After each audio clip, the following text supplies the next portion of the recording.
যেই মাওলানাদের সাথে কথা হয়েছে সেই মাওলানারা নিজেরাও বলেছেন এবং তদন্তকারী সংস্থাগুলো তাদের কথায় কনভিন্স হয়েছেন যে তারা আসলে চেয়েছে কি, হারুন ইজার হুজুর একটা বক্তব্য দিয়েছেন যে চারিদিকে এই যে আর্জেন্টিনা ব্রাজিলের পতাকা, হ্যাঁ, আমাদের দেশে যে উন্মাদনা, আমি নিজেও এক সময় এই আর্জেন্টিনার মানে প্রচণ্ড মানে আর্জেন্টিনা হারার পরে 2-3 দিন বন্ধু বান্ধবের সাথে দেখা করতে যাইতে পারি নাই, মানে ওরা খেপাবে এরকম পরিস্থিতি, খুব সিরিয়াস হয়ে যাইতাম।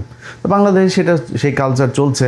উনি সেই কথাটা বলেছে যে এই যে আর্জেন্টিনা ব্রাজিলের পতাকা, এগুলো নামায় কালেমার পতাকা থাকা দরকার, মানে এটা কোনো বিশেষ উদ্দেশ্য বা এটা হইতেই হবে, এটা না হইলে কিছু, বা এটার পিছনে মানে সুদূর প্রসারী কোনো কিছুই না। বা তিনি কোনো কালারের কথা বলেন নাই যে এই কালারের পতাকাটা আনতে, নো, কিছুই বলে নাই। এটা নিয়ে একটা সোশ্যাল মিডিয়ার যুগ যেহেতু চারিদিকে ছড়াই গেল, মানুষ সেটা করলো। যাই হোক, তো তাকে সেটা বোঝানো হয়েছে এবং তিনি বলেছে যে আমি এই কারণে, আমি এটার পিছনে অন্য কোনো কারণ নেই।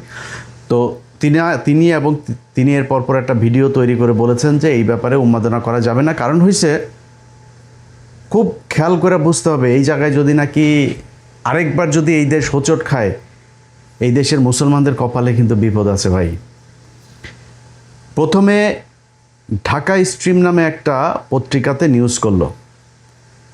আচ্ছা, ঢাকা স্ট্রিমে নিউজ করার পরে কালবেলাতেও আবার এটার প্রশংসা করে একটা নিউজ হইল, হ্যাঁ, যে হ্যাঁ এরকম করছে, বিভিন্ন জায়গায় হচ্ছে, কালেমার পতাকা ছড়িয়ে যাচ্ছে দেশ বিদেশে, দেশে দেশে, হ্যাঁ, পথে পথে, নানান ধরনের করে আরও 2-3টা পত্রিকা এরকম নিউজ করেছে। করে প্রথমে উস্কাইল আপনারে, তারপরে ব্যাপক আকারে ছড়িয়ে পড়লো কালেমার পতাকা। এরপরে শুরু হইল আসল খেলা, যে সারা দেশে জঙ্গিবাদ, আইএসআইয়ের পতাকা এই সেই বলা, এইবার শুরু হলো আসল খেলা। এইবার যুক্ত হইলো কে? এইবার যুক্ত হইলো এই প্রথম আলো, ডেইলি স্টার, তারপরে সেই সাথে হলো গিয়ে বিবিসি বাংলা। প্রথম আলো এই মুহূর্তে খুব বেশি সুবিধা করতে পারছে না। প্রথম আলো, ডেইলি স্টার যেহেতু মার্কড হয়ে গিয়েছে, তাদের এখন কয়েকটা উইংয়ের কথা বলে রাখি।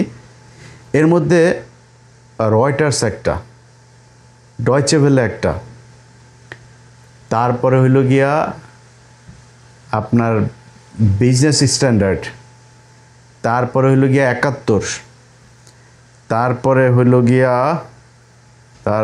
গিয়া আরও কয়েকটা, বাংলাদেশ অবজারভার, এরকম আরও কয়েকটা পত্রিকা আছে, যেই পত্রিকাগুলো এখন প্রথম আলোর প্রক্সি দিচ্ছে।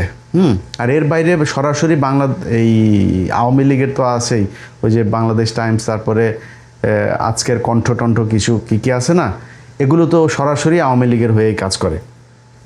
এই পত্রিকাগুলো এখন প্রক্সি দিচ্ছে। তারা শুরু করলো কি, যে সারা দেশে এরকম আইএসআইয়ের পতাকা খচিত দিয়ে রাস্তাঘাট ভরে গিয়েছে। এইবার সারা দুনিয়ায় শুরু হলো, ইন্ডিয়ার সব পত্রিকা এটা নিয়ে ব্যাপক আকারে নিউজ। এটার উদ্দেশ্য কি?